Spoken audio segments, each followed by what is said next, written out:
So good morning, and thank you for joining us for our Health Equity Capacity Building Series. My name is Margaret Shield. I'm the coalition organizer for Washington Breeze, and I use she, her pronouns.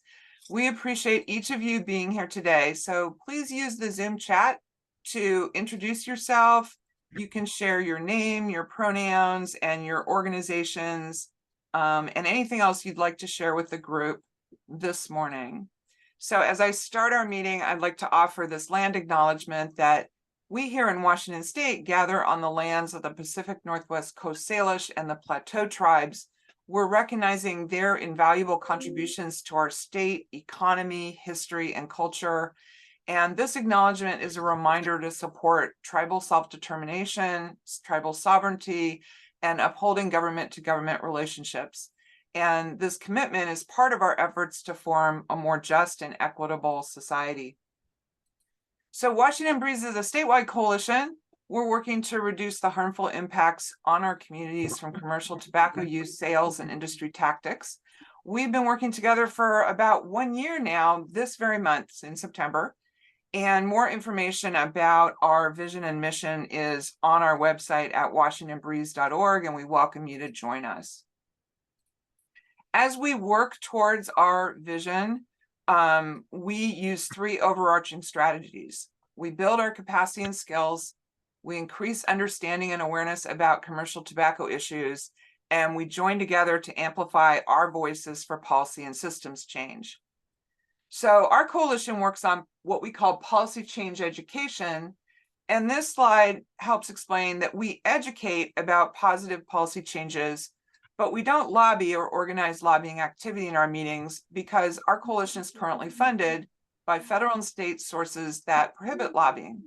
So some of our members can and do lobby, and we understand that, and others cannot lobby, and we understand that. And the spaces you can work in depends on the type of organization you're in and where that organization draws the line for you. So what this coalition works on is education and advocacy. Everyone can educate about issues and problems. And then when we advocate, we link our education to a policy solution, like how ending the sale of flavored tobacco products would protect communities and save lives. And we advocate cautiously to avoid getting over into the lobbying space, which is about requests for action on specific pieces of legislation. By raising awareness and promoting effective and equitable policy solutions, there's a lot that our coalition can do to address these problems. So here's the project purpose statement for this particular project. And we're working together to develop a strategic education campaign about ending the sale of menthol and flavored tobacco products. The purpose statement was developed by the Coalition Steering Committee, and we want to thank you for being here as part of this work, where we can create a Washington free of these harmful menthol and flavored commercial tobacco products. So with today's session, we're really glad to be able to focus on equitable policies with experts from the Public Health Law Center. We're glad to have Tom Pryor here, and also Julie Amajuohi is with us today, both from the Public Health Law Center. Tom will be our lead presenter, and I'll turn the session over to him now.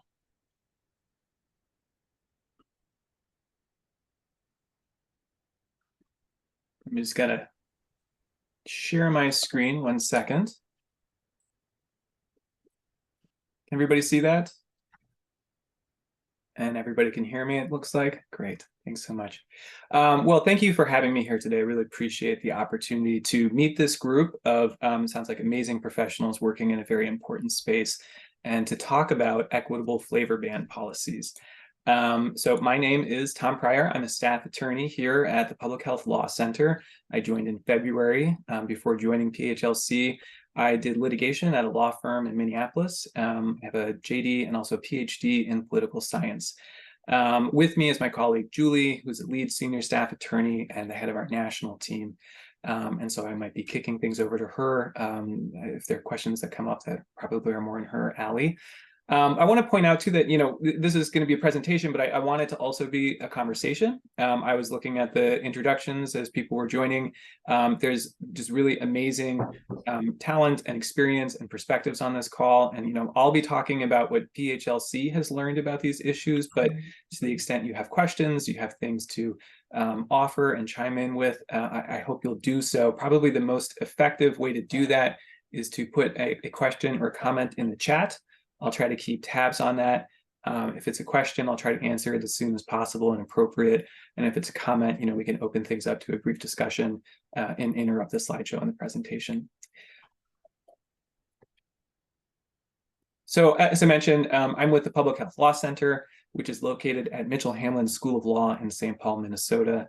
And I also want to acknowledge that we're on the indigenous homelands of the Dakota people, also known as the Sioux Nation, and that 4 federally recognized Dakota tribal nations remain in this area, and that we appreciate their ongoing stewardship, their spiritual connections, and lifeways developed in these homelands upon which the law school currently sits. The Public Health Law Center, just a little bit more about us, offers free legal technical assistance to all communities, public health advocates, and other partners. We also publish widely on commercial tobacco control policy, and we offer trainings and webinars. But we do not offer direct legal representation, nor do we lobby. So I'll be adhering to those restrictions here as well. At PHLC, we consider it our responsibility to use our legal knowledge to bring justice to public health, which includes the social determinants of health as we support our partners in reducing health disparities. When all people are healthier, the communities are happier, safer, and more vibrant places. We're also concerned with equity above equality. Equity is about giving people what they need, which includes understanding barriers, circumstances, and conditions. In an equitable society, something like your race, gender, or sexuality should not be predictive of your health or happiness. I also want to give a quick disclaimer before we launch into this, that when I talk about tobacco and tobacco products, what I'm discussing here are industrial scale commercial tobacco production and all of the health harms that come from that, not traditional tobacco, which is used religiously, medicinally, and ceremoniously in many different cultures and tribal nations.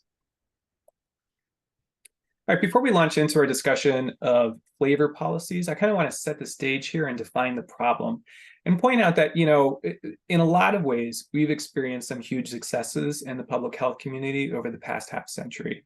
If you look at this graph, you can see that the percentage of US adults who smoke cigarettes over the last, 70 years or so has dropped precipitously over time.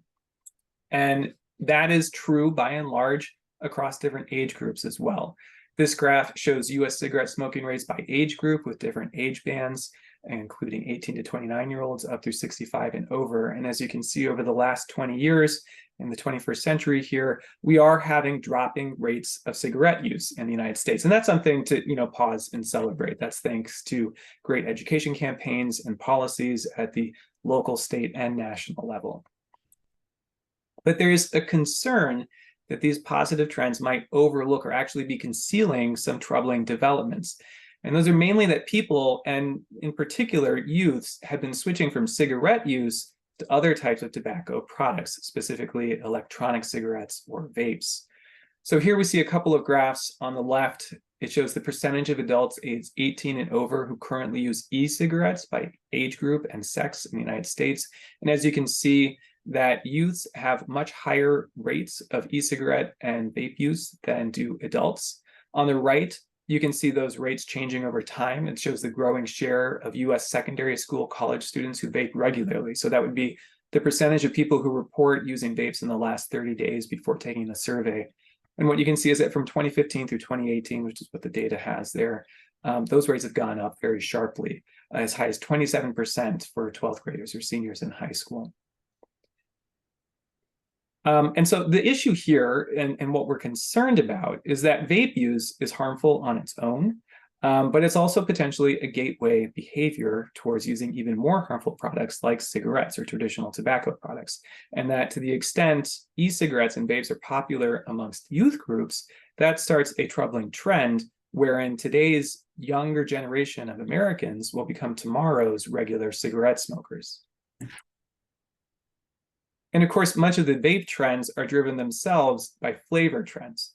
So this is some information compiled by the Truth Initiative in 2021, and they found some pretty kind of disturbing facts. On the left here, we see finding that nearly 81% of youth ages 12 to 17 who had ever used a tobacco product reported that the first product they used was a flavored tobacco product.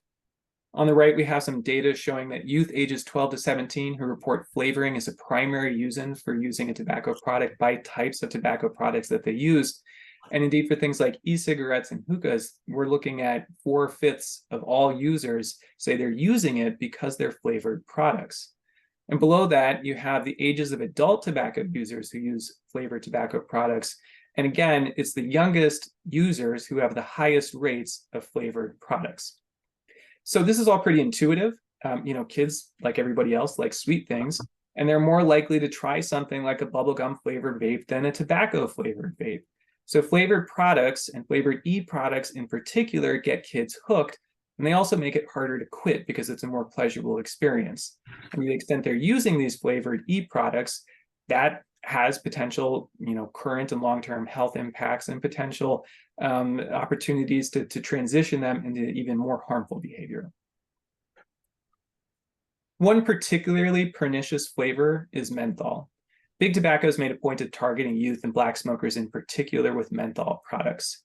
So on the left here, again, this is a report compiled by the Truth Initiative showing menthol cigarette preference among cigarette smokers in the US by age. And you can see that it is the most prevalent amongst younger smokers, including children. And on the right, we have the same sort of figure broken out by race. It's the menthol cigarette use among current smokers age 12 and over. And as you can see, the highest rates are amongst Black respondents. So menthol has a minty taste and it imparts a cooling sensation. So reportedly, it gives a much smoother smoking experience. That makes it easier to start smoking and also harder to quit. So these flavored and menthol products pose unique risks to youth and marginalized communities, which is why many jurisdictions around the nation are targeting them with bans. So this is what, now that we've kind of set the stage, we understand why this is important, I'll be addressing today. We're going to talk about the law of the land, federal and state laws on flavor to kind of set the stage. We're going to talk about general principles for drafting policies for equity, and then we'll look at some model legislation and statutory language. Again, not any particular statute under consideration, but drawing mostly from PHLC's model language on its website. And before I jump into that, I just want to open it up to Q&A and comments if anybody wants to add anything based on the kind of the data elements that we've discussed thus far.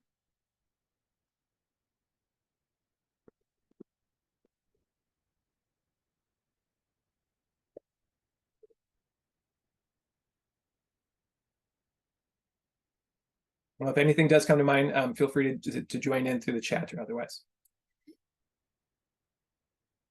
All right, let's start by talking about the law of the land. We're going to begin by talking about federal laws and regulations. I'm going to move on to talk about some examples from a couple of other states, and then I'm going to give a kind of brief primer of Washington's tobacco laws. Potentially many of you are already familiar with them, but it's kind of helpful just to revisit where those laws sit in the statutory books.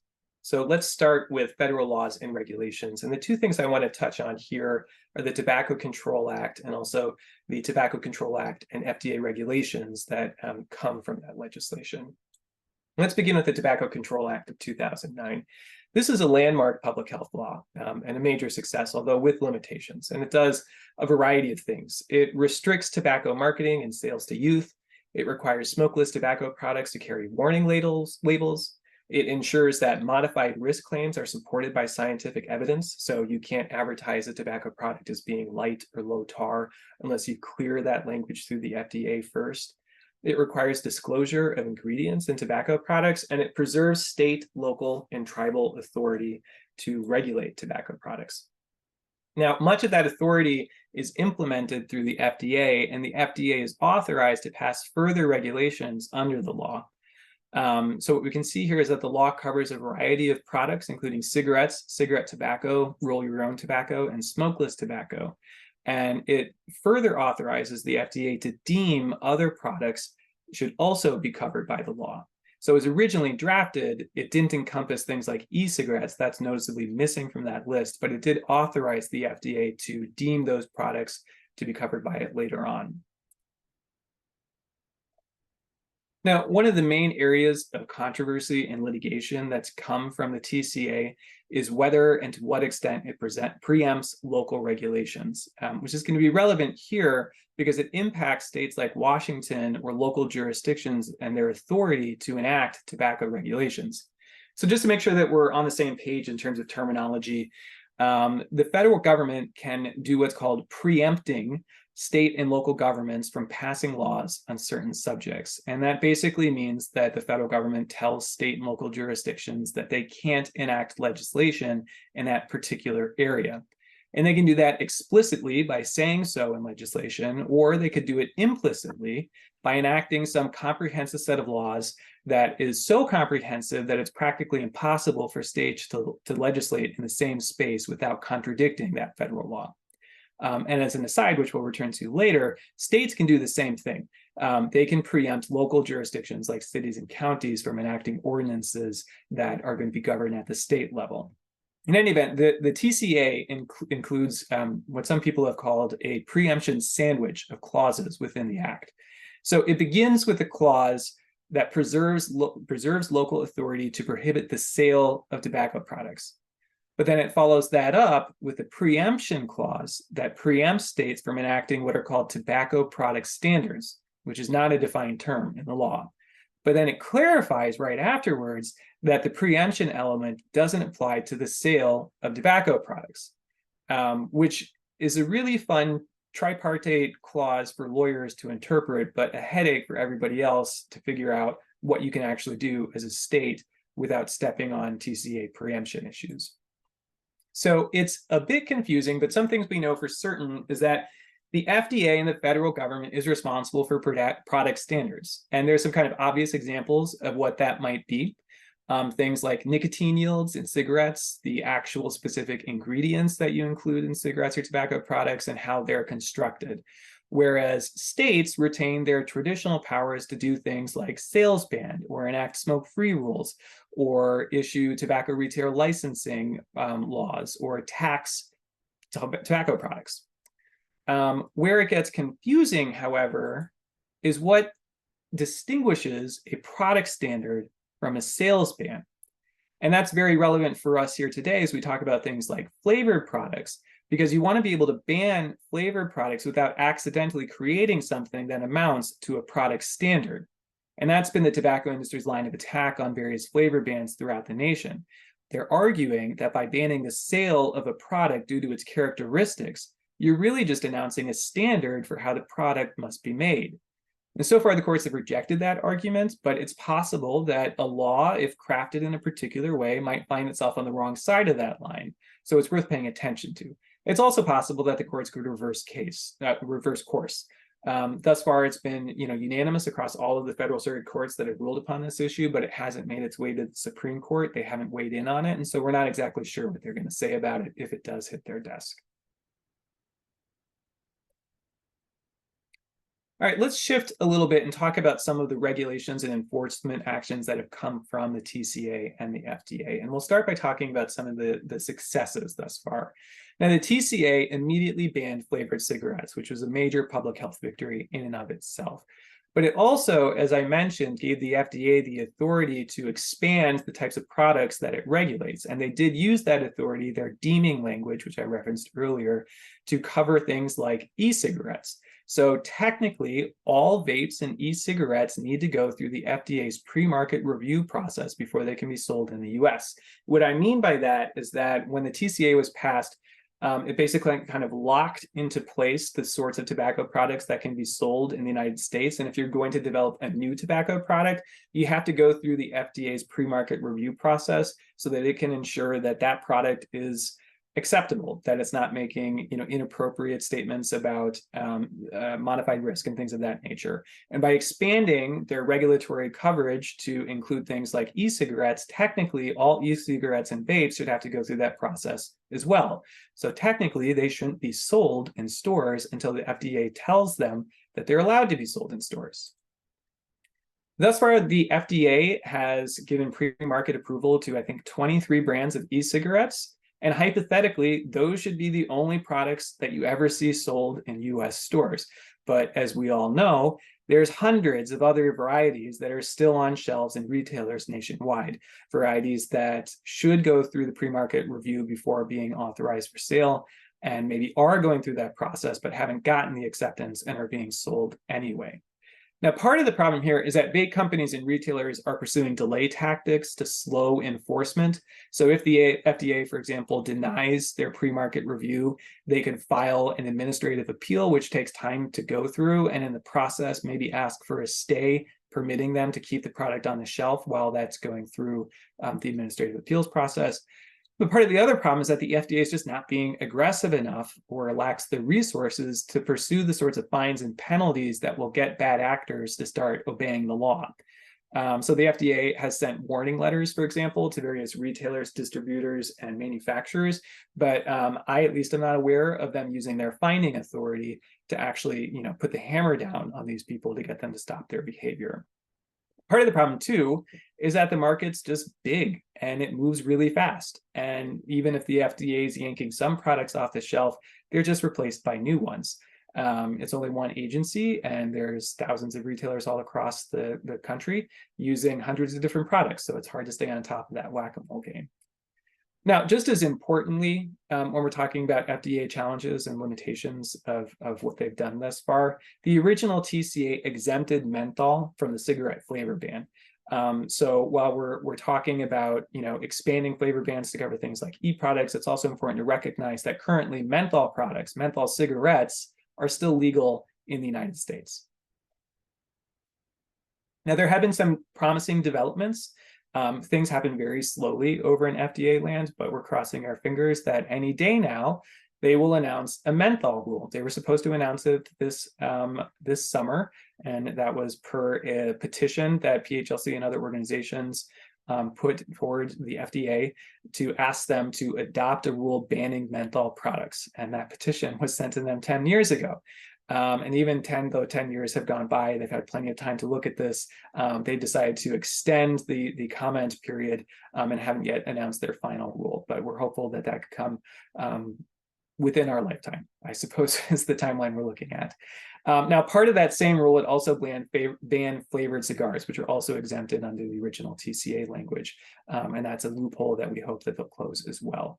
But as of yet, there's no announced rule on e-cigarette product standards, including any flavor rules for e-cigarettes. So hopefully, after we get the menthol rule and the flavored cigar rule, the next thing on our docket will be considering an out-and-out ban on all flavored e-cigarette products. It's important to talk about these developments because even though they're not, state-specific or Washington-specific, it does kind of set the stage for why this is such an important issue for states and local jurisdictions. Obviously, it would be preferable if these products were just banned at a national level. They're harmful and they should probably be banned across the board. But national politics, as we know, can move very slowly, and national enforcement can lack the same efficacy as state and local enforcement. So while we're here waiting for the FDA to step up to the plate, it's important for folks like your coalition and other states across the country to keep that progress going. All right, let's switch gears and look at some other states that have successfully passed flavor bans. Now, as far as I know, there's about 8 states that have passed some form of a flavor ban. Most of them are specific to things like flavored cigars or flavored e-cigarettes, but at least 2 states, California and Massachusetts, have a more comprehensive ban. And let's start by talking about California. That's the one I'm more familiar with as I work on some of our California team work as well. It was passed in 2020. And as an aside, the Big Tobacco funded a referendum to try to nullify the law, but it failed. So the actual enforcement happened a little bit later, but we did get there in the end. And the law is fairly straightforward in what it does. As you can read here, it says that a tobacco retailer or any of the tobacco retailer's agents or employees shall not sell, offer for sale, or possess with the intent to sell or offer for sale a flavored tobacco product or a tobacco product flavor enhancer. It also includes what we call a rebuttable presumption based on statements in marketing. So if a tobacco company markets a product as being flavored, there is a presumption that it's a flavored product. and the tobacco company would have to refute that presumption by establishing it tastes like tobacco. A couple things to note about the California law, though. First, it exempts flavored hookah and cigars with some limitations as to where those flavored products can be sold. And it also, as you can see by the language that I quoted on this slide, applies to retailers, not products. So it says a tobacco retailer can't sell these products. It doesn't out and out ban the sale of those products in the state. And we'll talk in a second about why that's potentially problematic. So a couple of challenges to the California flavor law and kind of lessons worth considering for other states that they're crafting their own laws. One of them is, how do you define flavored products? And this has spurred some new litigation, in particular the case R.J. Reynolds v. Bonta. In that case, Big Tobacco is arguing that, quote unquote, sensation products should not be covered by the law. Now, sensation products are products that use chemical additives that create the same sort of cooling sensation that you would experience from a menthol product, but they're not actually using menthol. And in fact, they're not using any chemical that imparts what you might traditionally call a flavor.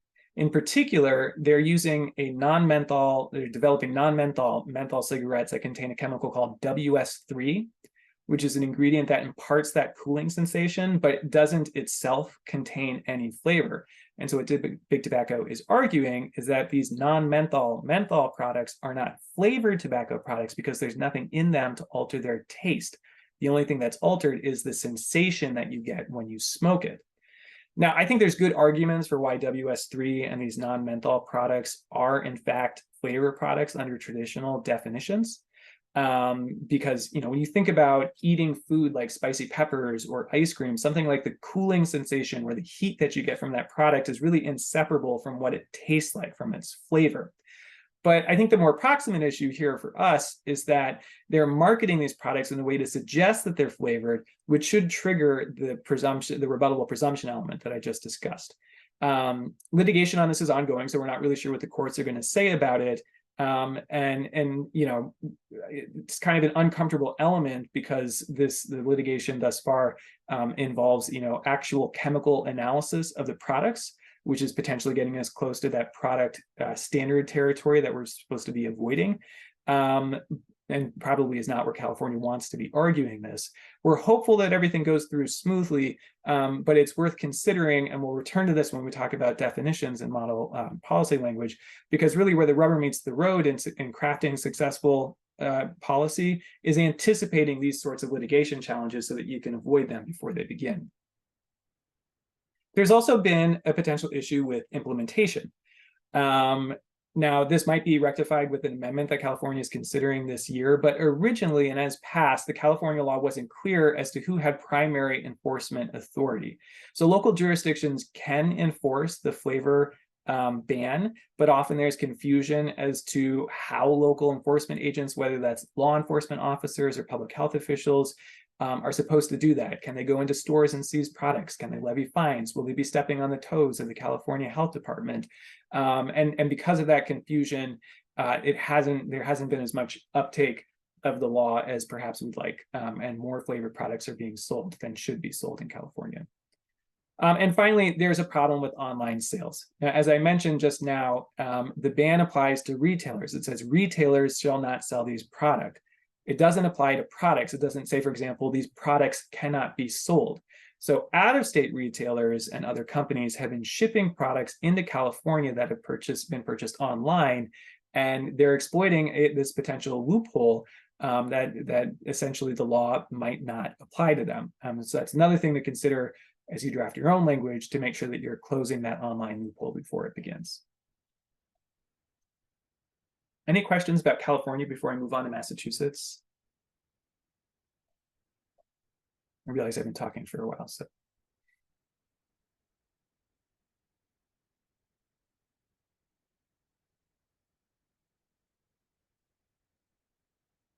Then we can return to California and some of the lessons to be learned from there later on if folks think of questions. All right, let's turn to Massachusetts. Massachusetts was actually the first state to pass a comprehensive flavor ban. And it's actually more expansive than the one that was passed in California because it applies to people, retailers, and manufacturers, and it prohibits sales in retail establishments or online to anyone in Massachusetts. So you can see in that quoted language at the top, the restriction at first glance looks similar to the California restriction, but is in many respects a more expansive restriction. It also features the rebuttal presumption language, so that if you market a product to look like a flavored product, you're going to have to prove it isn't flavored. But like California, it has some exceptions. In particular, you can sell flavored products if they're used in a smoking lounge. Just to note again, even though it applies to online sales, there is a kind of weird exception. I think technically Massachusetts retailers can sell products online to folks who live outside of Massachusetts. That being said, even though it's an older law and a more expansive law, there have been challenges with it. I'm not as familiar with the implementation on the ground, but just in reading about this issue from kind of an armchair perspective, what I can say is that one of the potential issues is the potential black market sales from neighboring states. So Massachusetts is in New England. Within 6-hour drive, you can probably visit up to 8 other states. That's a lot of other places you can go to buy flavored tobacco products and then bring them back to the Commonwealth. And there's arguments being made that rates of smoking e-cigarettes or flavored products are just as high. It's just this is happening through under the radar black market sales instead of licensed tobacco retailer sales. There's also been political pushback against the law. And in fact, folks have been trying to repeal it. And some of that pushback is driven by complaints over lost tax revenue. Again, the idea that it's not that these products aren't being sold and consumed, it's just that they're not being sold in Massachusetts and being taxed by Massachusetts. Instead, people are going over to New Hampshire or Rhode Island to buy them. They're paying New Hampshire and Rhode Island taxes, and then they're coming back to Massachusetts to consume them. There's also concerns over potential criminal penalties. Now, to my knowledge, nobody has actually faced any criminal penalties for selling flavored tobacco products in Massachusetts, but it is hypothetically possible. If somebody's selling flavored e-products and they're caught and they don't pay their civil fines, at some point it could become a criminal matter. And there's this kind of concern that this could turn into a kind of prohibition era sort of attempt to fight back black market sales. Again, I don't know that there's been any criminal penalties, and to a large extent, this might just be concern trolling by people who want more flavored tobacco product sales. And I only point out these arguments, not to say that they're meritorious. I think there's really good reasons for why these are not solid arguments and not reasons to avoid a flavor ban. I point it out because these are the sorts of arguments you can anticipate getting if you were to pass a flavor ban in Washington. They're not necessarily going to come out and say, we want flavored products are good. They're going to say things like, well, it's difficult to implement. You're going to lose tax revenue, which could be used for cessation services. This is basically creating a prohibition era sort of, law and order state, and you're going to criminalize conduct. And so you want to anticipate that, figure out how to counter it, what sort of counter frames you want to use, and also just gird yourself for that political fight. Passage is not the end of the battle. They're going to come back at you and try multiple bites of that apple to weaken, if not overturn the law.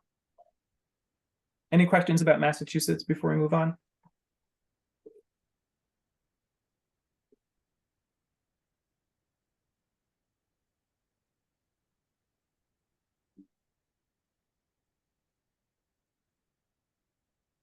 Let's talk briefly about Washington's tobacco laws. Again, I'm not sure what your level of expertise is here. I know you all work in the Washington tobacco space, but I'm not sure if there's lawyers on the call or people who spend a lot of time in the statute books. But I think it's useful to look at the existing statutory regime for regulating tobacco products, because when you regulate in this space, you're going to want to ensure that you're more or less consistent with those existing laws. You're using the same sort of terminology, you're using the same sort of punishment structures, and referencing the same tax and licensing statutes. Now, as you know, Washington does not have a flavor ban. They did try one. It didn't get out of committee, but they do have a lot of the standard laws on tobacco licensing, sales, and taxation. And let's begin with general tobacco and vapor product regulations. Now, those are going to be found in Title 70, chapters 70.155 and 70.345. the former being regulations on tobacco products, things like cigarettes and cigars, and the latter being regulations on things like vapor products or e-cigarettes. These regulations cover things like regulations on vending machines and where you can have them, sampling prohibitions and rules about coupons. It has youth access regulations and penalties, including purchase or possession penalties for minors. There are penalties for violating these rules within the chapters, including a graduated fine and license suspension structure, which does culminate in license revocation.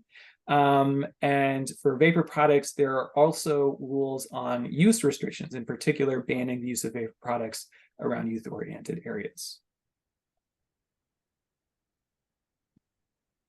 You'll find information about taxes and licensing in Title 82, Chapter 24, and Title 82, Chapter 25, and that same Title 78.345 for vapor products. So if you want to know about the licensing rules for selling tobacco products, things like cigarettes and cigars, you look in 82.24. If you want to know about licensing rules for vapor products, you're still in 70.345. If you're curious about how vapor products are taxed, that's in 82.25. You don't necessarily need to know these unless you just need some help falling asleep at night and you want to read through some statutes. But they are relevant when you're crafting legislation because you're going to want to cross-reference them for their definitions. And to the extent you have penalties that impact things like retailer licensing, that's where you're going to go to find those licensing statutes and read about them and reference them. Finally, Washington does have some significant preemption language that's worth considering. So for cigarettes and tobacco products, local jurisdictions are preempted from passing rules regarding licensing and fees, and it prohibits them from doing anything inconsistent with the rules in Chapter 70.155. For vapor products, it's even more expansive. So it preempts local jurisdictions from rules like licensure and vaping sales, but it also prohibits rules on where you can use vapor products, with the exception of outdoor smoking ordinances. Now, as a side note, and I think this is probably implicit from my previous comments, PHLC and most public health advocates take the position that preemption generally impedes public health efforts. It prevents local jurisdictions from experimenting with new public health laws and adapting rules to local needs. And often preemption is used to cement an artificially low ceiling for public health efforts. And so we'll come back to this when we talk about flavor rules, but the best practices for equitable public health rules is to typically set a public health floor and then to permit local jurisdictions to develop policies that are more expansive or stricter than those state rules. So I know we're not here to talk about repealing or altering existing Washington laws, but since this is all kind of wrapped up with each other, it's something we're thinking about, that there are some pretty onerous preemption laws on the books in Wisconsin and Washington. All right, now before we switch gears to talking more broadly about drafting for equity, I just want to make sure that there's no other questions about either federal regulations, about the California or Massachusetts examples, or anything about existing Washington state laws. I'm gonna scroll through the chats to make sure I haven't missed anything. Thank you, Julie, by the way, for putting in those references to PHLC resources.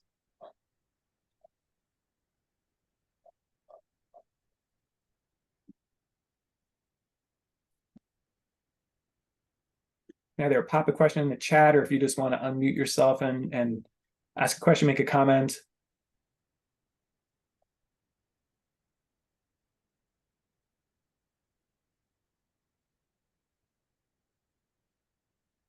A question, Tom, about, so you mentioned some of the things in California's law, which, you know, we certainly have been following that process, and we're really pleased to see the voter initiative, you know, support the restriction on menthol and flavors, but there's some challenges in implementation, some challenges in the way the policy was written. You know, can you give a summary of how many of those challenging parts of the policy, you know, were kind of that sausage making of the legislative process? I mean, were those things that somehow got introduced, or were they more unanticipated policy challenges that we now can learn from? That is a great question. I actually don't know much about the legislative process in creating that law. I will say, if you look at the text of the California law and compare it to Massachusetts, which preceded it, there's pretty significant overlap. And so I think, just guessing here, they were either copying from Massachusetts, or the same source of folks who worked on Massachusetts also worked on California.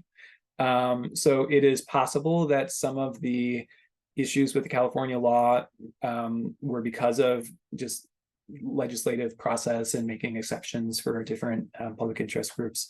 It's also possible that it's just unanticipated challenges. In particular, the definition of what a flavored tobacco product is mirrors pretty closely the Massachusetts definition.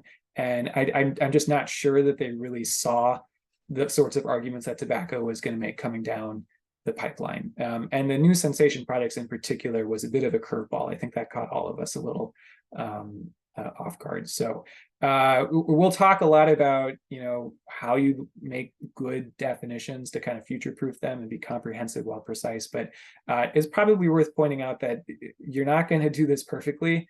They will come up with something that you can't anticipate, and you just have to, do your best and then adapt as much as possible. But Julie, I don't know if you want to chime in if you have more insight as to what happened during the actual passage of SB 793. Sorry, Tom, I was actually responding to another question in the chat. Oh, sure. So I didn't quite, I wasn't quite following that. But no, I don't think I have anything more actually to add to what you've said. But yeah, but there was a question in the chat about whether prior to 2000, I think Tammy had a question, prior to 2009, who had regulatory authority on tobacco? Has it always been the FDA? And I was responding to that, essentially saying, no, what the TCA did was give the FDA authority to regulate tobacco, particularly and including over tobacco product standards. But prior to that, the FDA did not regulate tobacco. It was up to individual states to regulate tobacco. So the TCA gave the FDA authority and retained the original authority that states had. Yeah, I think that's a great question. Thanks for clarifying that too, Julie. And that's one thing that we talked about when we looked at the preemption sandwich in the TCA. So the law tries to preserve that traditional state authority while also pointing out that the FDA has its lane and states need to stay out of that lane. And then just kind of figuring out where to draw that line. Yes, the MSA did come before the 2009 law. That's not an FDA thing. That's it's a contract basically between the tobacco companies and the states who sued them. And so I don't know if there's something to add about federal enforcement of that contract. I think there's a variety of sort of extrajudicial sort of court-like procedures that you go through if you think big tobacco has violated the MSA, but that is it's a separate deal. That's a great point. And on the FDA thing too, I think part of the issue there, if I'm remembering the court cases correctly, is that when you think about tobacco products, they're not food, right? They're not a drug because it's not meant to make you healthier. They're neither beast nor fowl, right? So who should have control over regulating them? Which is why states traditionally did it, and then you just had to figure out which federal agency can or should regulate this harmful product. And it turns out that's the FDA.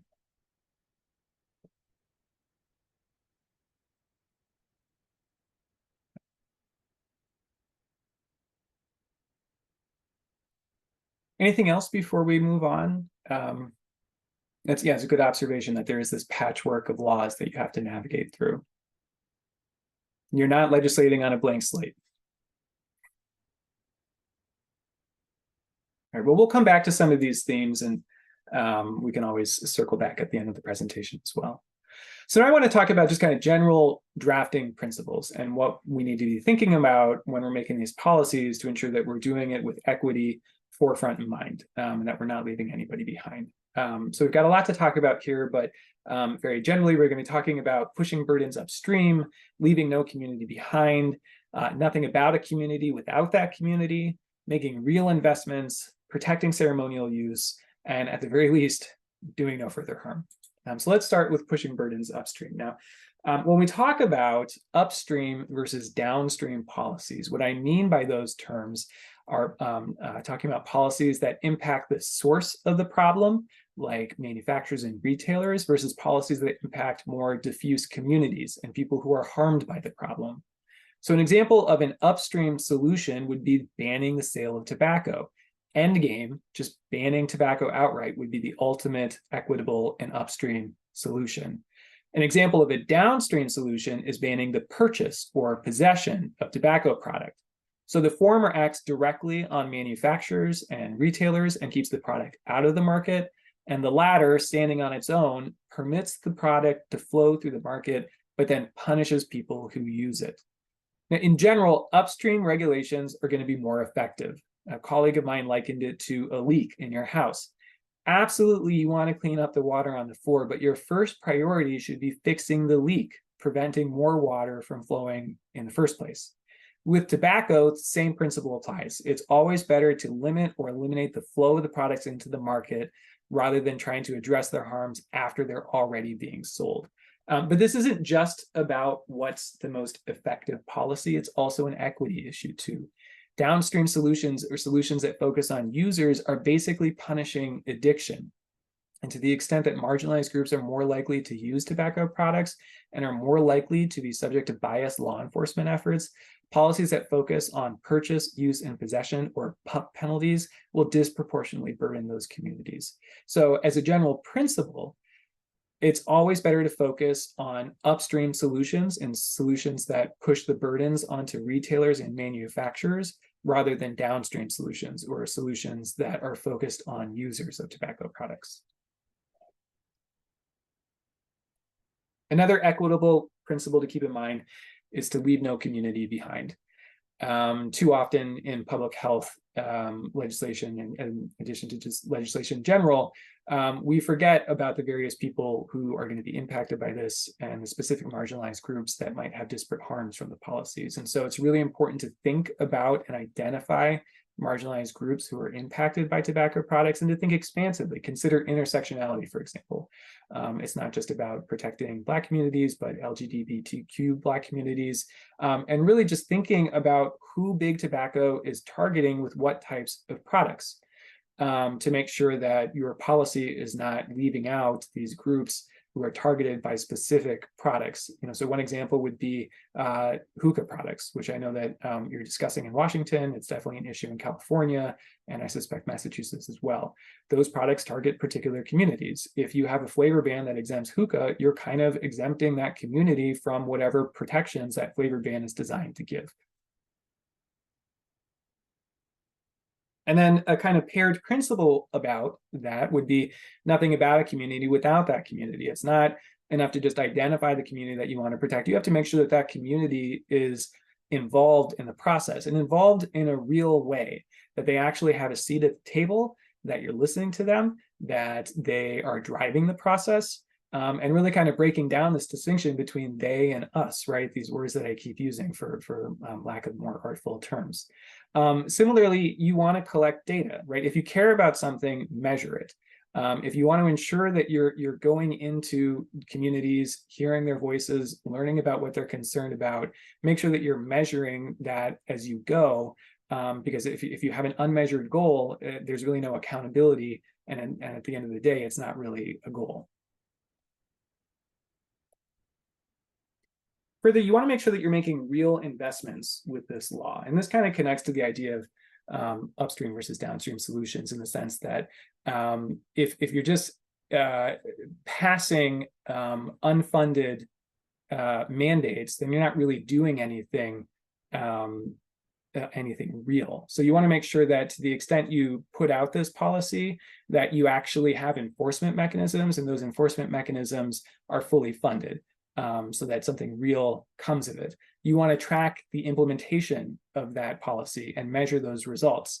And this is what I was saying before, you want to support cessation efforts, right? And that's what the upstream versus downstream concept comes down to. So if you're taking flavored products off the shelves, there's going to be a lot of people whose preferred tobacco products are no longer available to them. That's a great opportunity to help those addicted users with cessation. And instead of leaving them out in the cold, hopefully you can have fully funded private and public cessation support services, public programs for cessation to help partner with these people on their journey towards recovery.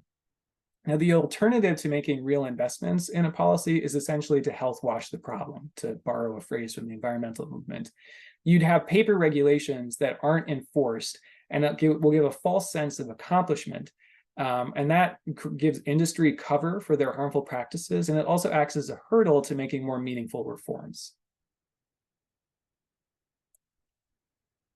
This isn't necessarily as relevant for flavor policies as it is for things like smoking ordinances or TRL policies, but it's also important to note that when you're drafting for flavor, that you're making exceptions for ceremonial and religious use, especially with tribal communities, right? So we're talking about tobacco products. What we're really concerned about here is mass commercialized tobacco products, not traditionally used tobacco products, and there's really no reason to target those products with legislation. And then finally, at the very least, do no further harm, right? If a good policy is not possible, sometimes it's best to not settle for a bad one. Toothless enforcement against retailers and penalties might actually be worse than doing nothing at all. And one thing to remember here is that policy is sticky, right? This is the political science and scientist in me talking now. Once you pass something, there's inertia. It's on the books. It's hard to overcome that. It's hard to amend it. It's hard to change it. It can also have spillover effects, right? So you're already drafting in the shadow of tobacco rules that came before you, and those tobacco rules might be less ideal than what you would hope for any number of reasons, but you still have to incorporate or reference those rules or work with them. If you're passing a new law in the tobacco space, a flavor law, once that's on the books, it's on the books for a long time. And the way you've drafted it might impact future public health laws in the tobacco space or in other areas. So it's important to tread carefully. And as you're going through that sausage making process, at some point there's going to be one compromise too many, and you'll want to talk about that in advance. Where are your guardrails? Where is your red line that you're not willing to pass in the name of getting this important legislation pushed forward? Any questions before we move on to some actual kind of model language and talking about the nuts and bolts of drafting? Or any comments, anything somebody wants to add about equitable policies for statutes?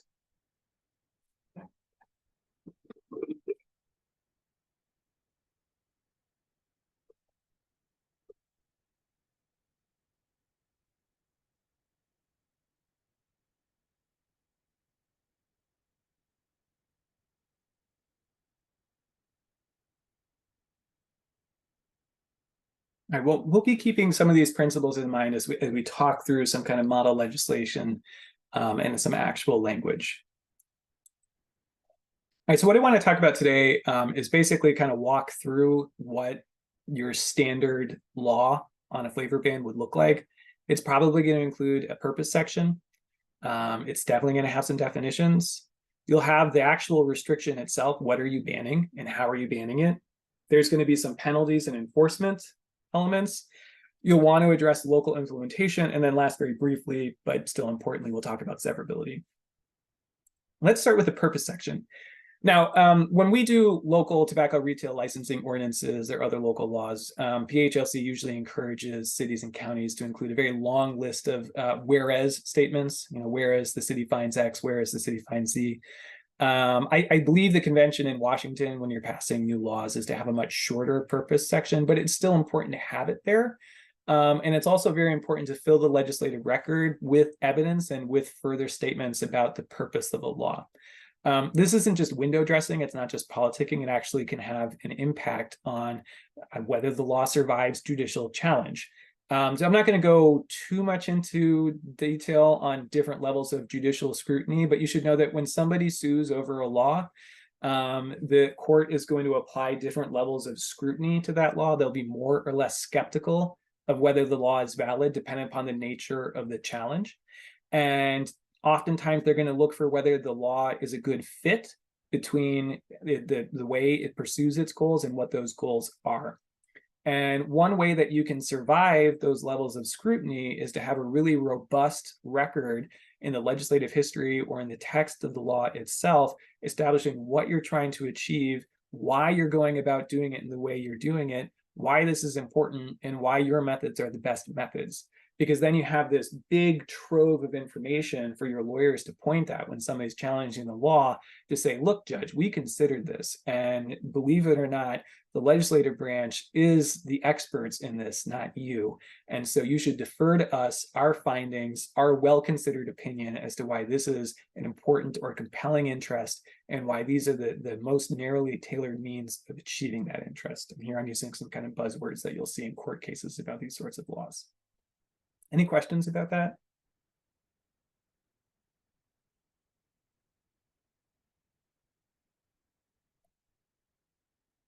Let's talk about definitions then. I'm not going to say definitions are the most important part, but they're definitely very important. And even though definitions, you can kind of, your eyes glaze over when you read them. As we've already seen when we've talked about things like challenges to California's laws, they can kind of make or break your law, because that's where big tobacco is going to go to argue about whether law does or doesn't apply to them and whether it is or isn't enforceable. So there's a couple of different goals that you're going to have when you're drafting these definitions. One of them is that you want to be precise, right? You don't want to leave people guessing about what you mean. Use exact terms, avoid vague or ambiguous terms. You want to be comprehensive. Don't leave anything out. If you give a list of examples, make it an exhaustive list and include something like a phrase saying, including but not limited to the following, right? You want to be future-proof as much as possible. So think creatively. How might the market change? Does this definition capture those potential changes? You know, for example, it's not enough to link a definition to a particular product on the market, nor is it enough to say we're only covering tobacco products, because you can create nicotine in a lab now that's not derived from a tobacco plant at all. So think about the fundamental elements of what you're trying to regulate, the smoke or vapor, the tobacco, the nicotine, whatever, and make sure that your definition captures them and isn't time bound to a particular, time and place where particular products are on the market. And you want to make sure that these definitions are consistent with terms that are already in the statute books if possible. There's going to be different definitions for the same words sometimes, but when you create those discrepancies, that creates enforcement headaches. And so it's all things being equal, easier to cross-apply existing terms. And so earlier, when we're talking about laws that are already on Washington's books, to the extent you can use definitions from those laws, if they're good and serviceable definitions, you should do so. Now, I recognize that there are tensions between these goals. This is going to be an art and not a science. It's difficult to balance all these considerations. So it's hard to be precise while also being comprehensive and future-proof.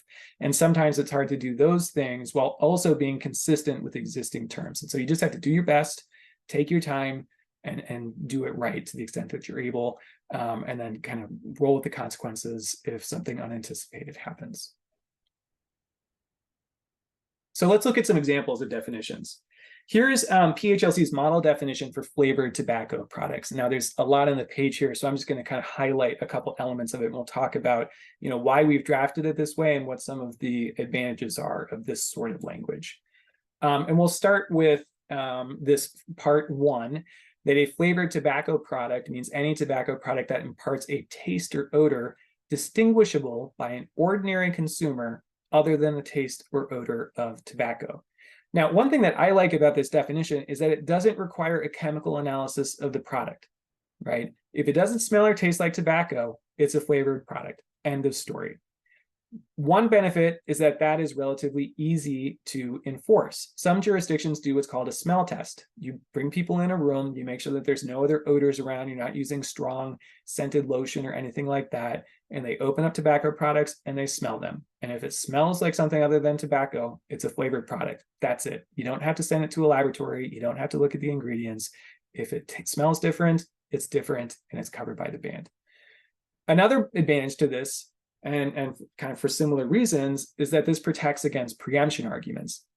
it doesn't require a chemical analysis of the product. So it doesn't really look like a product standard. It's very much about what ordinary consumers are experiencing. Yes, and I see a question about sensation products. We'll get there in just half a second, but that's a great question. Thank you. Now, another element in this definition is this long list of examples, right? This would be an example of being comprehensive and precise, right? So it's comprehensive in the sense that it includes, but is not limited to, a long list of flavors, and all of these would be examples of banned flavors. And importantly, it includes menthol, right? Because it was very important to PHLC and our allies and the organizations that we partner with that we're not leaving out communities who are targeted by menthol. So we wanted to call attention that menthol specifically is banned as a flavor product. But even as we give this long list of things like vanilla and honey, we're leaving open the idea that more flavors could be encompassed within this, thus accomplishing those goals of comprehension and precision. And then finally, per the question, this is a newer definition on PHLC's website that was specifically designed to encompass sensation products, right? So we believe that our older definition, which is really just kind of that sub-point 1 there, does and should encompass sensation products, because the cooling sensation of something like menthol is really part of the taste experience of the product. And certainly something that has WS3 and gives that cooling sensation would not, according to an ordinary consumer, taste like traditional tobacco. So I think there's good reason to believe that the older definitions of flavor products and the definitions used in Massachusetts and California encompass sensation products. But because we're lawyers, belts and suspenders, we're encouraging jurisdictions who are adopting new flavored products to include language like subpoint 2, which talks about the cooling or numbing sensation distinguishable by an ordinary consumer during the consumption of that tobacco product, because that makes it abundantly clear that this covers things like those sensation products. Any questions about that?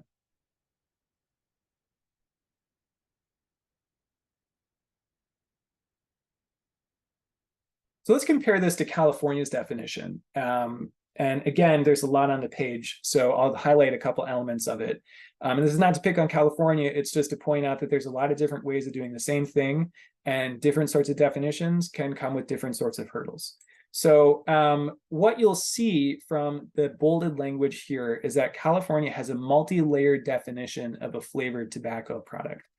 A flavored tobacco product in California is a product that has a constituent element that imparts a characterizing flavor. Now, a constituent element is an ingredient or a substance, chemical or compound that imparts that distinguishable taste or aroma. So according to California's definition, it would be insufficient if there are additives in a tobacco product, because those additives themselves don't accomplish the goal of being a flavored tobacco product. They're just ingredients. It's also insufficient if you have a taste or aroma that's different from tobacco, if that taste or aroma is not coming from one of those constituent elements. You need both of those, which suggests that you need to do something like a chemical analysis of a product to establish that there's this constituent element, and you have to link that constituent element with the distinguishable taste or aroma. And that's where you get things like the recent tobacco lawsuit that I referenced before, and the argument over WS3, which tobacco argues is the constituent element that's giving the sensation, but that constituent element is not creating any distinguishable taste or aroma. As I said, this definition might hold up in court just fine. And because they have the rebuttable presumption language, there's other ways that they can get these products banned under their law. But all things being equal, you might want to take a more direct route to banning flavored products than one that requires connection to particular ingredients.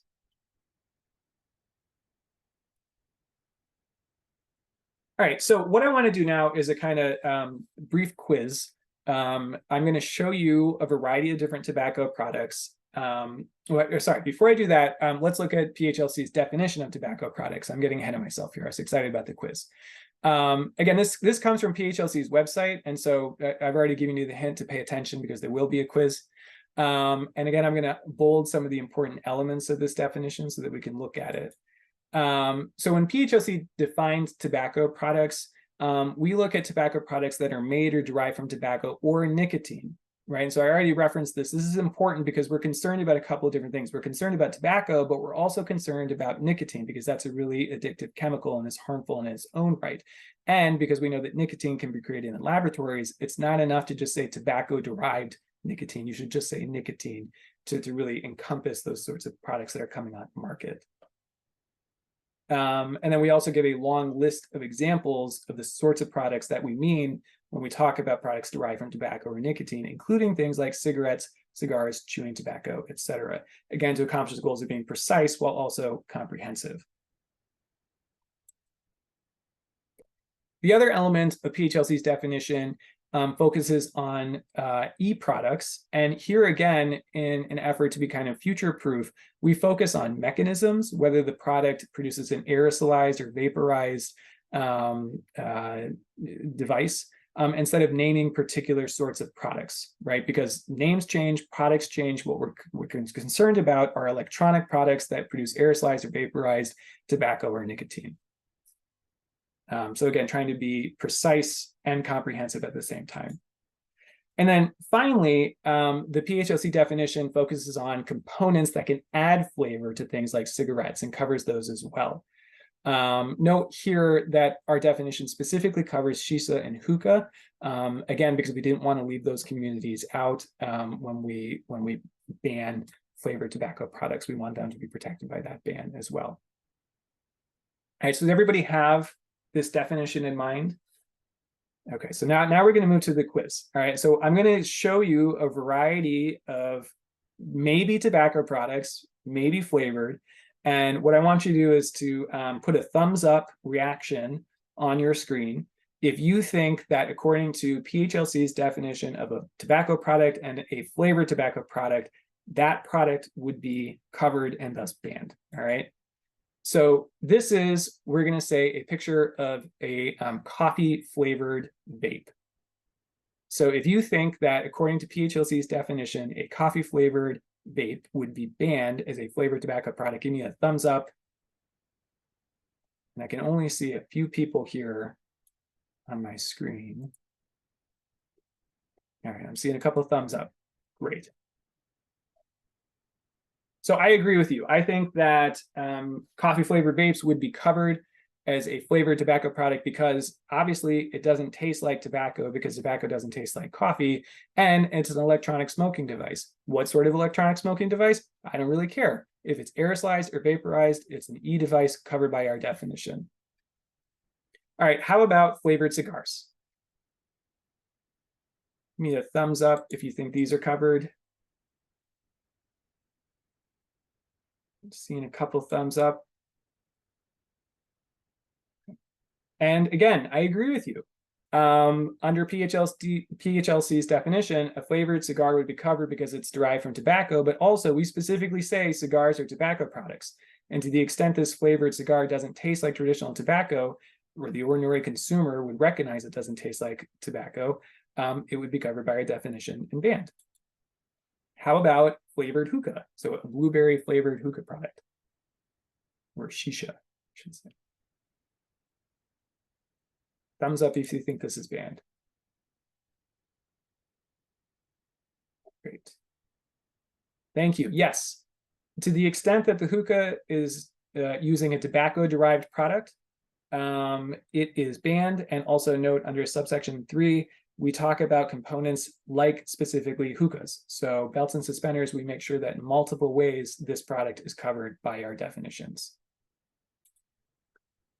How about these ice beads? So this is a cigarette, and you can insert these crushable capsules into the filter, and then you crush the capsule, and when you smoke, it would impart the flavor from that capsule. So the cigarette itself isn't necessarily have any flavor component. There's just a component that you insert into it to create the flavor experience. Thumbs up if you think that's covered. Cycling through here. Yep. I'm seeing some thumbs up. And again, I agree. I think that would be covered. So for starters, if the ordinary consumer would believe that there is some sort of taste that's distinguishable from tobacco, that would make it flavored. This is also probably a component part or accessory of a tobacco product, right? The purpose is to put these capsules into the filter to create that flavored experience, making it an accessory and therefore a tobacco product. Okay, a sensation product, right? So these are non-menthol Newport exports. So let's assume that this does not actually have menthol, but it has a chemical like WS3 that creates that cooling sensation similar to menthol. Would that be captured? I see some thumbs up. And once again, I think you're all right. This is admittedly perhaps an easy quiz. There's a pattern. Because again, according to PHLC's definition of a flavored tobacco product, it specifically covers the cooling or numbing sensation from chemicals like WS3. So if it's a cigarette that imparts a cooling sensation, that's a flavored tobacco product. All right, and finally, some flavored wraps. So mango or banana flavored wraps for roll your own tobacco. Thumbs up if you think those would be covered.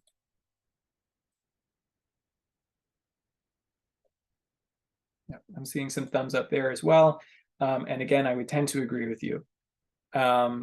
It's a little bit more of a judgment call because the question is whether those wraps are specifically designed to be used for tobacco or for something else. But assuming they're a component part or accessory to tobacco products, or they're specifically being advertised and marketed as rolling papers, those would be covered in our definition of a tobacco product. And to the extent they impart that flavor, they'd be a flavored tobacco product as well. So you can kind of see how that interplay between those definitions of tobacco product, what is the universe of tobacco products, e-products, hookahs, wraps, and the definition of a flavored tobacco product. Let's talk about the flavor element, how those work together to create the long list of things that might be encompassed by your flavor ban. Any questions before we move on from those? Or comments?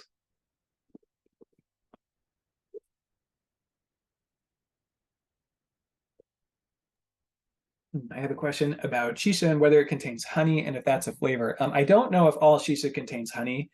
I would say that if you're smoking a shisha product and it's distinguishable from the flavor of tobacco, for example, if it tastes like honey, then arguably that would be a flavored tobacco product. But I do think that there is probably some work to be done there in enforcement, and you'd have to kind of work out your procedures if you're doing the smell test, for example, to determine whether something like that is covered. Again, the PHLC definition of flavored tobacco products isn't necessarily concerned with ingredients, and so if honey's in there but it doesn't taste or smell like honey, that's not necessarily a problem. The real question is whether the ordinary consumer would experience it as something other than traditional tobacco flavored. Question about Zyn pouches. So Julie, you can chime in here. I would say that if a Zyn pouch, to the extent it contains nicotine, would be covered as a tobacco product, and if it's flavored, it would also be covered. I will say often in our TRL policies, and I believe in our flavor policies, you do make exceptions for FDA approved cessation products. Zyn is not FDA approved as far as I know, but if there are FDA approved products and those products have flavoring, those wouldn't necessarily be covered by the ban if you have that FDA exception language in there. But Julie, I don't know if you want to chime in with the thought on Zyn. No, Tom, you're completely right. Products like Zyn have been gaining popularity recently among young people. But you're right. To whatever extent they contain nicotine, they would be covered by this definition. And I don't think they are FDA approved. As you mentioned. Yeah, I don't have a PhD in chemistry, so I don't know the difference between nicotine salt and other sorts of nicotine. But again, that's an advantage of a definition that includes things like tobacco or nicotine, right? If Zyn does not have any tobacco-derived products in it whatsoever, and your definition is bounded to just tobacco, then you might have a problem. But if you're encompassing tobacco or nicotine, you've got a better argument for why those should be banned. All right. Let's keep moving. The next thing you want to do is you're going to actually want to restrict the sale of flavored tobacco products. And so you're going to want to do a couple things there, starting with banning the sale of flavored tobacco products. We already looked at some language of what that could look like, and a couple elements again to continue this theme. You want to target in and out of state retailers and also address online sales. And so you can look at the California language and contrast it with something like the Massachusetts language to see how you would accomplish those different goals. But if you're interested in banning the product, you should ban the product and not make it specific to just banning retailers selling those products. We also recommend including rebuttable presumption language, which again, as I've referenced, would be language that makes something like a public statement or uses marketing that explicitly or implicitly indicates that what you're looking at is a flavored tobacco product. So this is a picture of new non-menthol cigarettes, which are supposed to look like menthol cigarettes. And so I think the ordinary consumer looking at this advertisement is getting the message that this is something other than a traditionally flavored tobacco product. And that would create a rebuttable presumption that that is a banned product. One thing I'm just going to side note here is that another argument that RJ Reynolds has made in their case against California and their flavor definition is that there are rules of evidence in California governing whether and when you can make a rebuttable presumption, and that the way the Attorney General in California is using the flavor rebuttable presumption is impermissible according to California's evidentiary rules. You don't necessarily need to pay attention to that, but it is a good reason to talk to attorneys who specialize in Washington law when you're looking at specific language, so that you can kind of kick the tires on arguments like that and make sure that you're more litigation proof as you actually go closer to passage. And then finally, you want to make explicit in your restriction that there are no PUP penalties or purchase, use, and possession penalties. So language saying something to the effect of, this shall not be construed as a restriction on purchasing, possessing, or using flavored tobacco products. Because again, one of the principles of equity that we're talking about here are upstream restrictions on the sale of flavored products, not punishing users of those products, the people who are addicted to those products. And in the interest of time, I'm just going to kind of keep pressing ahead. But if you do have questions, again, feel free to put them into the chat.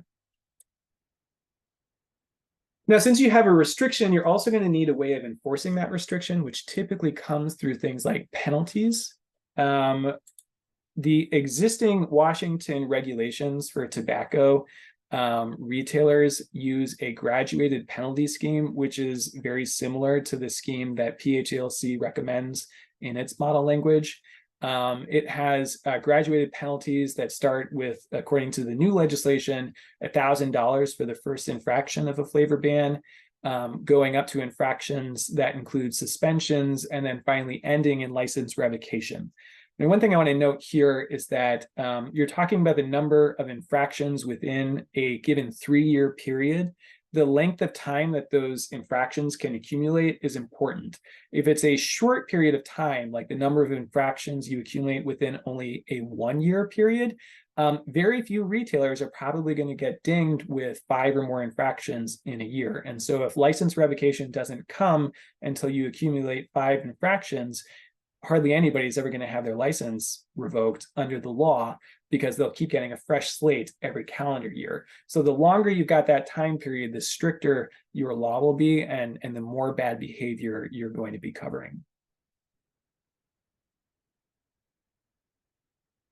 You also want to ensure equitable enforcement. So one thing to pay attention to is ensuring that your penalties only accrue to the business or the corporate form itself, not to employees and clerks who are actually selling the products. Because again, these are just regular folks who are working jobs, and there's no particular reason to be levying fines against them. It's okay to pursue things like injunctions, which is basically a court order telling a retailer to stop doing something, and even potential civil liability above and beyond that kind of graduated fine structure we discussed, provided again that it's focused on the corporation itself, the LLC or whomever it is.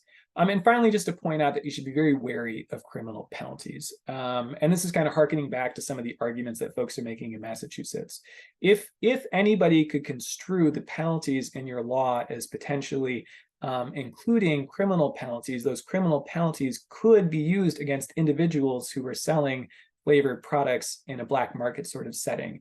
One thing that we see from libertarian type of critics of these laws, and also the strange bedfellows, places like the ACLU, is suggesting that these flavor bans are going to result in something like the Eric Garner tragedy, where an individual is selling a banned product, and because there are criminal penalties associated with it, there's an interaction with law enforcement officers that ends in potentially death, if not just an arrest. And so you want to be very wary of attaching those sort of penalties to these laws, again, to avoid those equity concerns.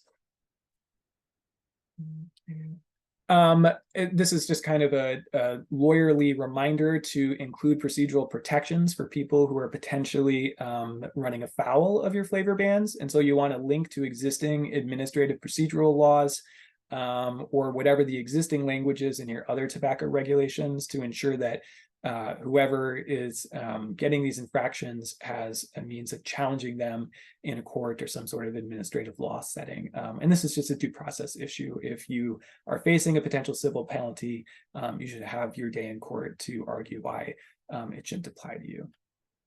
And then finally, think about what you're going to do with all the banned products that you are potentially seizing. So for example, are you going to seize the products? And then if you do, where do they go? Check out some of PHLC's resources on tobacco product waste. E-products in particular are particularly hazardous because of the lithium-ion batteries and because nicotine is itself a hazardous substance regulated by the EPA.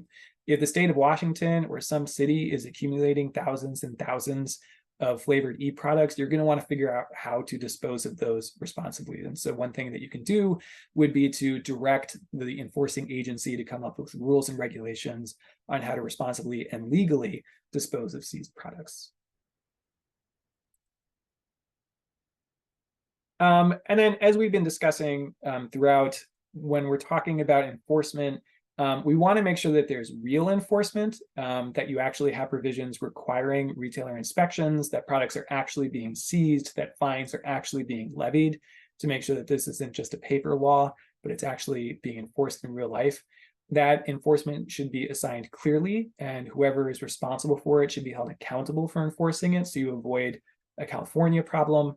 And you want to ensure that you have a real partnership between local enforcement and state enforcement. You don't want people stepping on each other's toes, and you want to make sure that local enforcement agents are fully authorized to go into stores, because there's going to be more of them, they're more familiar with their communities, and they're going to be important partners in this procedure.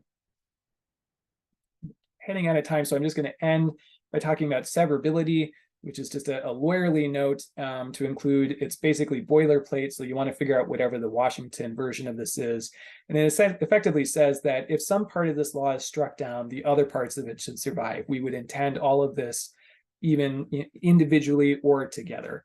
And so I'm sure that would be in whatever version anybody's considering, but to make sure that you're following kind of best practices in Washington. And I'm going to round out by just pointing out that we've covered a lot of territory. I've been talking an awful lot. I understand there will be a recording, but there's also a ton of resources on PHLC's website about tobacco control generally and flavor tobacco policies particularly.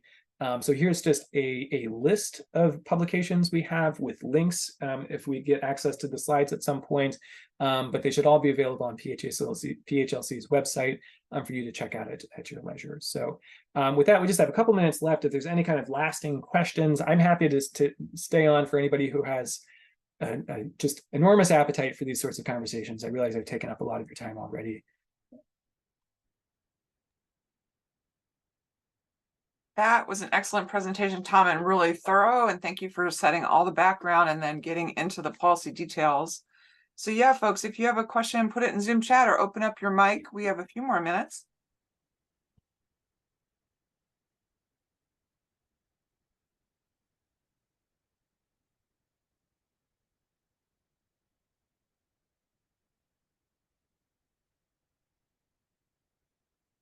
A lot to chew on. Seeing a lot of good comments in the chat.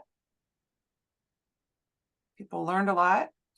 I'll also share that for those of you that really like to dig into those kind of policy details and think about how we can explain to others what equitable and effective policies are, our Coalition's Policy Work Group is a great place to be for that. One of the things on our to-do list there is to create a position statement about, you know, an equitable and effective policy for restricting menthol and flavored tobacco. And so this series, this learning in this session in particular is, you know, the background that will carry into those discussions. So please reach out to me if you'd like to be part of the policy work group. There's a question for you, Tom, in the chat. Yes, so we do have a ton of information on smoke-free multi-unit housing, smoke-free policies in general, outdoor smoke-free policies, event smoke-free policies. I can try to follow up with some links to particular ones, but they should also just be widely available on our website. It kind of depends on, you know, what particular brand of smoke-free policy you're looking for. But we also do legal technical assistance. So if you have a question about a particular policy, you want some proposed language, some best practices, reach out to us, and we're happy to work with you, you know, for something a little bit more bespoke than just what you find on our website.